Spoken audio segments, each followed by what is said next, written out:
Bonjour à tous, j'espère que vous allez bien. On se retrouve aujourd'hui pour la suite de Kill the Dragon. Avant de commencer, n'hésitez pas à vous abonner et à liker la vidéo. Aujourd'hui, on part un peu en arrière. En effet, on retourne 7 ans plus tôt. On voit John, plus jeune, suivre un homme. L'homme s'arrête et lui dit d'arrêter de le suivre, lui parlant avec un ton familier. N'étant pas intimidé, John refuse. Il veut emmener l'inconnu à Ark. Celui-ci veut rester loin des Psykers. Le centre d'Ark ne l'intéresse pas du tout. En effet, l'idée d'apprendre à des enfants de tuer le dégoûte plus que tout. Mais ce n'est pas sans raison. Étant petit, il a été de force dans une organisation par son père qui en était fan. Elle s'appelait Sutra du Lotus de la Bonne Loi. C'était l'une des sectes créées pendant la guerre. Il a été élevé en tant que membre de l'organisation suivant des entraînements inhumains jour après jour. Au début, ils ont commencé par des petits animaux comme des chiens, cochons, bœufs, singes, etc. Mais ça n'a pas pris longtemps avant de tuer des êtres humains sans aucune hésitation. C'est pour ça qu'il ne veut pas faire subir à un enfant ce qu'il a vécu. Il dit donc à John de partir. Mais si les humains ne gagnent pas la prochaine guerre, ils seront anéantis. Donc Ark a besoin de nouveaux instructeurs. C'est pour ça que John insiste, disant qu'il ne lui demandera pas de tuer des gens. Mais l'homme refuse toujours, il ne coopérera pas avec Ark. Ne pouvant pas convaincre l'homme de venir avec lui, John n'a pas d'autre choix. Il va devoir lui forcer. Ainsi, sans perdre de temps, John attaque. L'homme arrive à esquiver son coup, mais il s'est fait toucher et saigne. C'est parce que John a un couteau en main. L'homme attaque à son tour et désarme facilement John. Il prend ensuite son couteau et attaque Johnny. Celui-ci a réussi à esquiver, mais il est impressionné par l'homme. Il aurait pu le tuer maintenant, mais il a évité. Il dit alors à John de partir. Celui-ci répond par une attaque à la tête, ce qui fait saigner l'homme. John ne compte pas partir si facilement. Il dit à l'homme qu'il aurait dû le tuer quand il pouvait. Ils vont donc continuer à se battre. John attaque en premier, mais son coup est dévié. Il se prend ensuite un gros coup dans le ventre, mais ce coup n'était pas aussi simple. Ce n'était que le début. Le coup est tellement puissant qu'il a propulsé John sur plusieurs mètres. Cet homme a une grande maîtrise des arts martiaux. Il redit à John d'arrêter là, car il ne peut pas gagner, mais John ne compte toujours pas abandonner. Il lui dit que s'il veut le tuer, il n'a qu'à utiliser le couteau. Mais il n'aura pas ce qu'il veut. Le combat sera aux arts martiaux. L'homme refuse de tuer John. Voyant la posture de l'homme, John a l'impression que c'est plus dangereux qu'un couteau. Il prend donc quelque chose dans sa poche. Maintenant, ils peuvent continuer. L'homme enragé court vers John. Celui-ci active ses capacités psychiques comprenant le danger, mais il se fait trancher l'œil droit sans avoir eu le temps de réagir. John active donc ses pouvoirs psychiques et réplique en brûlant le visage de son adversaire. Plus tard, une personne arrive sur les lieux. Il s'agit de Johnny. Il retrouve les deux hommes par terre inconscients. John se réveille ensuite, mais pas l'autre homme, car il a été étouffé avec une flamme bloquant sa respiration. Mais normalement, le feu de John n'est pas si puissant. Johnny en est donc étonné. C'est grâce à Octo qui a donné un minéral qui fortifie la capacité psychique. Ainsi, il a pu contrôler sa flamme avec précision et il a gagné le combat. Maintenant, il faut l'emmener. Johnny appelle donc un avion. La mission des instructeurs a été accomplie, mais Johnny ne se rappelle plus du nom de l'inconnu. John lui dit donc qu'il s'agit de Wei Chen. C'est ainsi qu'il a rejoint Ark. On retrouve ensuite Johnny qui boit de l'alcool. À côté de lui, il y a Lee qui semble étonné. Johnny, lui, se sent revivre avec l'alcool. Il enchaîne donc par une autre canette. Il en propose à Lee, mais il refuse, voyant que Johnny a un sac entier de canettes. Sa boisson lui suffira. Johnny comprend. Lee a beau avoir un corps d'adulte, il reste un enfant au fond. Il lui dit donc de survivre. Pour Johnny, Lee doit connaître le goût de l'alcool avant de mourir. Il lui dit donc de ne pas mourir avant d'être majeur. En effet, dans 2 ans maximum, Lee sera un guerrier surhumain bien meilleur que Johnny. À ce moment même, l'Ark ne pourra plus contrôler ses gars. Et si les Psykers, une fois leur croissance terminée, tournent le dos à Ark, ce sera la guerre. Johnny a déjà vécu ça. Il a dû faire face à un ancien collègue. Celui-ci avait tué des élèves d'Ark. Johnny dit alors à Lee de ne pas devenir un monstre, car si à ce moment il part, ce sera la fin de l'humanité. Plus tard, une balle vole dans les airs. En dessous, il y a Lee en sueur. Il est en effet en train de s'entraîner avec l'armure sous les yeux d'Octo. Celui-ci est content voyant les progrès de Lee. Il est efficace et ça envisage du bon pour la suite. La puissance maximum de l'énergie psychique de Lee est comme prévu la plus faible de tous les temps, mais sa puissance minimale aussi est la plus faible. C'est un bon signe parce que ça veut dire qu'il y a peu d'énergie perdue. Cela montre aussi qu'il peut avoir un bon contrôle de son énergie psychique. En effet, alors que les autres subdivisent leur puissance psychique en 10 niveaux, Lee peut aller jusqu'à 20 niveaux. S'il continue à s'entraîner, il pourra même être capable capable de subdiviser sa puissance psychique encore plus en détail. Maintenant, c'est la fin de l'entraînement. Lee est exténué. Il a duré 25 minutes, un peu plus long que d'habitude, mais Lee n'est pas satisfait car un combat réel dure plus. Mais ce n'est encore que le début. Maintenant, il a du mal à tous les muscles. C'est normal car il a utilisé tous ses muscles de son corps et a puisé toute son énergie psychique jusqu'au bord de l'épuisement. Mais l'armure psychique de deuxième génération va être plus confortable. En effet, c'est confidentiel, mais actuellement 80 unités d'armure psychique de deuxième génération vont sortir. Donc 30 élèves de plus sont attendus car il y a 50 élèves en troisième année. Ainsi, Lee part et dit au revoir à Octo. Sur le chemin, il croise John. Celui-ci vient du bâtiment de la troisième année. Il vient de rendre visite à Silence. Lee est content de savoir qu'il est revenu de mission. C'est le seul de son âge. Lee s'ennuie quand il n'est pas là. Silence a aussi beaucoup parlé de Lee. En effet, quand on peut attendre qu'il tape sur son écran, on peut s'entendre avec lui. Lee demande si les autres soldats ne sont pas gentils avec Silence et non, il est l'un des seuls à bien s'entendre avec Silence. En effet, Lee a toujours été prévenant par rapport à son âge. Une prévenance forcée se fait remarquer facilement. Si Lee parle à contre-cœur, ça ne fera que blesser. John lui demande donc s'il aimerait qu'on lui parle en le prenant pour un idiot. Lee demande ensuite à John la raison pour laquelle Silence porte toujours un masque. John est étonné,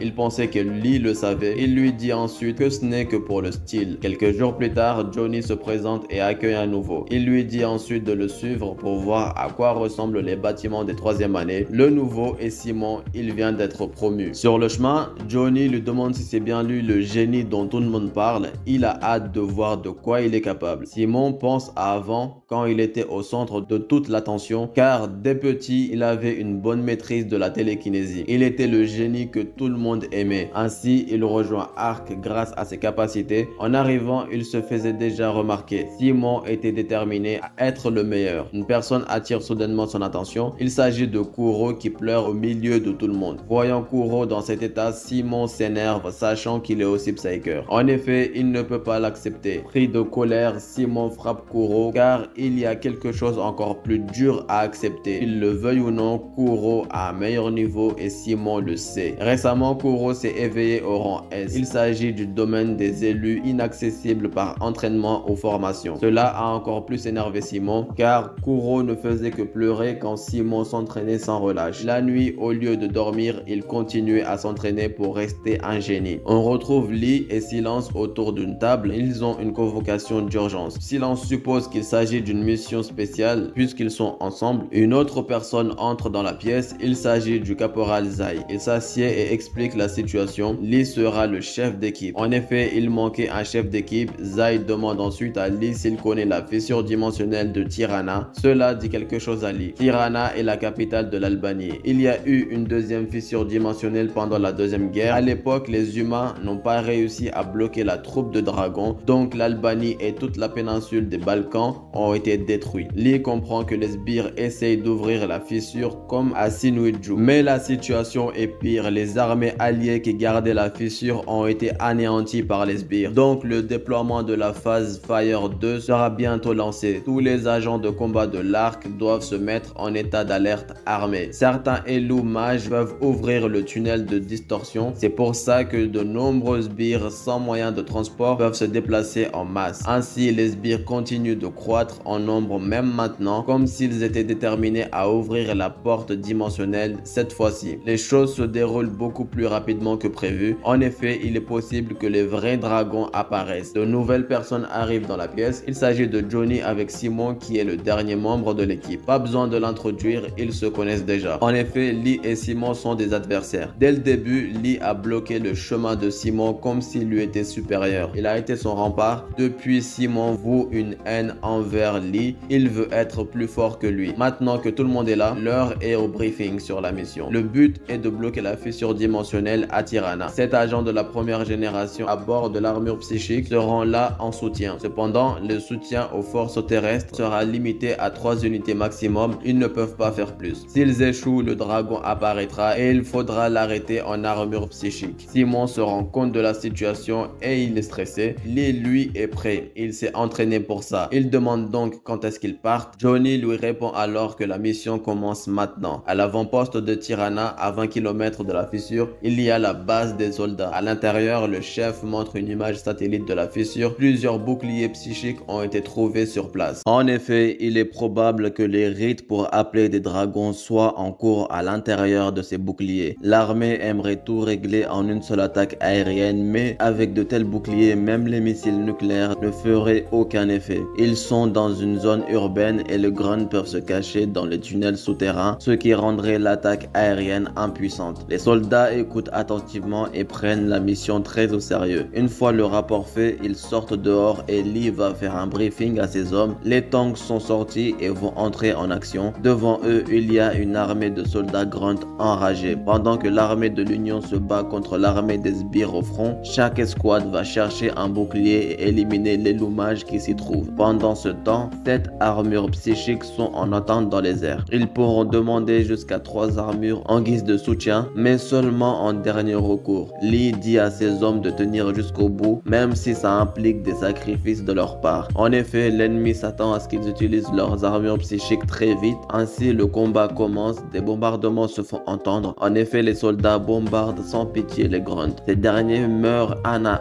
un face aux armes humaines. Mais ceux qui meurent en dernier poussent les autres à se battre en hurlant. Les Grunts ne représentent pas une grande menace face aux armes modernes. En revanche, les Psykers doivent se méfier de leur folie collective. En effet, les Grunts se jettent sur l'ennemi sans se soucier de leur propre vie. Le bruit qu'ils font avec leurs dents encourage encore plus cette folie. Ainsi, 30 à 40 Grunts peuvent perdre la vie pour détruire un seul char. S'ils n'avaient pas cette folie, ils n'auraient jamais pu survivre sur Terre. Alors que l'armée de front se bat contre les Grunts, Lee et ses hommes courent vers le champ de bataille. Ils détectent donc vite des ennemis. Ils tombent sur 4 Grunts. Mais soudain, un mur à proximité explose. De là sort un énorme ogre. Celui-ci se montre tout de suite menaçant face aux Psykers. Lee divise donc son équipe. Zai et Silence s'occuperont des Grunts. Ellie et Simon s'occuperont de l'ogre. Silence et Zai partent donc sans perdre de temps. Mais sur le chemin, l'ogre s'oppose à l'un d'eux. Il s'agit de Zai. Soudain, il reçoit une grosse attaque. Celle-ci l'a un peu égratigné. Il s'agit de Lee qui provoque l'ogre. Il prend une voiture à proximité. Remplie de colère, l'ogre va attaquer Lee. Celui-ci arrive à esquiver et la voiture heurte le sol. Lee va maintenant se diriger vers la tête de l'ogre. Il dit donc à Simon de le couvrir. Celui-ci active ses pouvoirs psychiques. Il fait voler plusieurs blocs de pierre. Maintenant prêt, il dit à Lee d'y aller. Celui-ci court, lance à la main et se dirige vers l'ogre. Il saute vers l'ogre, cède de sa main pour monter. Ainsi, Lee l'attaque sous l'œil et le blesse. Maintenant, il dégoupille une grenade et pendant que l'ogre souffre à cause de la lance, Lee vise la bouche de celui-ci. Une fois fait, il prend un élan et lance la grenade droit dans la bouche de l'ogre. Simon va maintenant passer à l'action. Il protège Lee en créant un bouclier autour de lui. Ainsi, la grenade explose dans la bouche de l'ogre. Il tombe au sol à cause des dégâts. L'ogre meurt. Maintenant, Lee et Simon peuvent continuer d'avancer. De leur côté, Zai et Silence ont aussi fini. Ils ont tué tous les Grunts. Voyant Lee en action, Zai est impressionné. En effet, même lui, avec son expérience en combat, a l'impression d'avoir un supérieur confiant et rassurant voyant Lee. Ils continuent leur chemin, mais soudain, Lee fait signe aux autres de s'arrêter. Ils entrent dans un couloir. Celui-ci est rempli de cadavres. Lee touche le sang au sol et constate qu'il est encore frais. Un de ses hommes l'appelle et lui montre un poil de loup-garou. Lee comprend donc qu'il y a sûrement des élus chasseurs. Il entend ensuite des grondements et voit d'où ils viennent. Il dit alors à Simon et Silence de se tenir prêts et armés. Pour un loup-garou, les lames sont plus efficaces que les armes à feu. Lee lance une pierre vers le couloir. Celle-ci est faite pour sortir les loups-garous de leur cachette. Une fois fait, Lee prépare une flashbang. Il la dégoupille et court vers les ennemis. Ces derniers sortent et viennent vers Lee. Il lance la flash et repart en se protégeant les yeux. Les loups-garous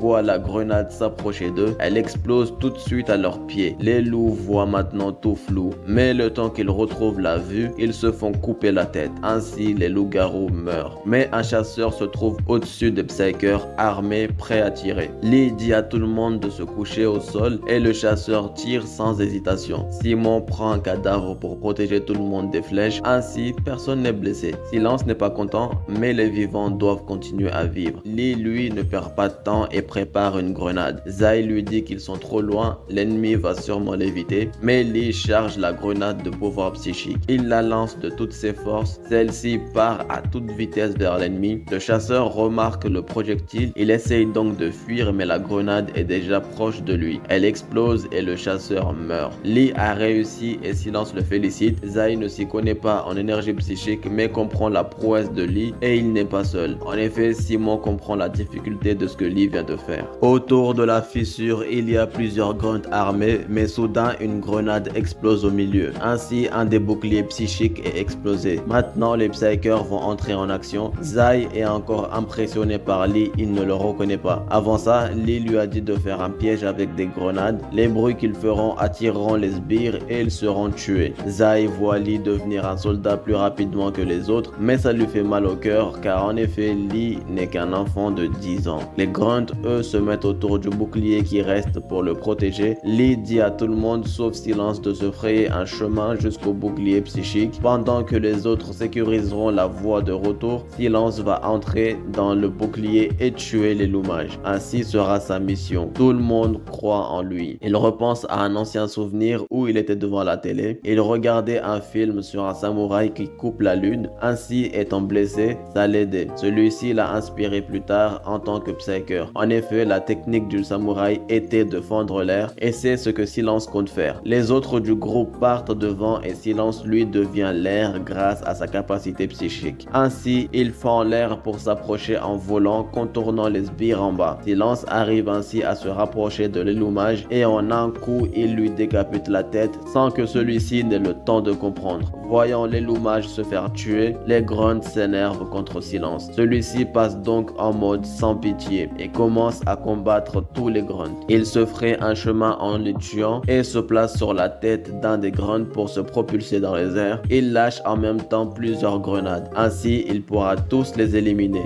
Silence réutilise sa capacité pour se protéger des grenades et les grenades explosent. Il retourne ensuite du côté des Psykers. Il vient de finir sa mission. Lee dit aux autres de se retirer car la mission est faite. Le vaisseau de soutien au-dessus des Psykers lâche soudain quelque chose. La chose atterrit au sol. Lee voit l'impact au loin. Il s'agit d'une armure psychique qui vient d'être demandée comme soutien. L'équipe Alpha contacte ensuite Lee en urgence. Il répond à Alpha 1, le chef de l'équipe Alpha. Celui-ci lui demande s'ils vont bien au point 8 car ils sont pas loin et veulent les rejoindre. Lee est étonné car cela veut dire que l'équipe Alpha vient de terminer les 2 endroits qui leur étaient assignés et en effet ils disent avoir terminé en si peu de temps, mais il y a un problème. L'équipe Alpha ont tué les élumages ignorant les sbires, donc maintenant tous les sbires les pourchassent pour les tuer. Lee analyse alors la situation et Derek, le chef de l'équipe Alpha, maîtrise le courant électrique. Il cherche donc un endroit à proximité où cette capacité pourrait être utile. Il rappelle ensuite Alpha, celui-ci continue de courir. Lee lui indique donc un endroit précis où il y a une piscine, ainsi il pourra l'utiliser pour tuer les sbires. Alpha 1 comprend le plan et reste étonné de la rapidité de Lee à trouver une solution. Lee lui dit que eux aussi se dirigent vers la piscine. Impressionné, Alpha 1 demande à Lee de devenir ami s'il rentre à arc sain et sauf. Maintenant, ils doivent survivre jusqu'à la piscine. Mais soudain, un loup-garou saute sur l'un des hommes d'Alpha 1. Heureusement, son sac le protège et il n'est pas blessé. Il le jette au loup-garou pour les occuper. Maintenant, ils sont presque à la piscine. Alpha 1 commence alors à préparer son électricité, mais Lee de son côté vient de voir quelque chose qui l'inquiète. Il n'y a plus d'eau dans la piscine, elle est vide. L'eau s'est évaporée à cause des murs et du sol qui se sont effondrés. Lee ne sait pas quoi faire. Il commence alors à perdre le contrôle, voyant qu'il a mis tout le monde en danger. Mais Zai le raisonne. En effet, personne n'est encore mort. Ainsi, Lee reprend son calme et tout le monde s'apprête à se battre. Les ennemis arrivent et c'est tout ce qui reste à faire. C'est tout pour cette vidéo, j'espère qu'elle vous a plu. Si c'est le cas, n'hésitez pas à vous abonner et à liker. Et moi, je vous dis à bientôt pour une nouvelle vidéo.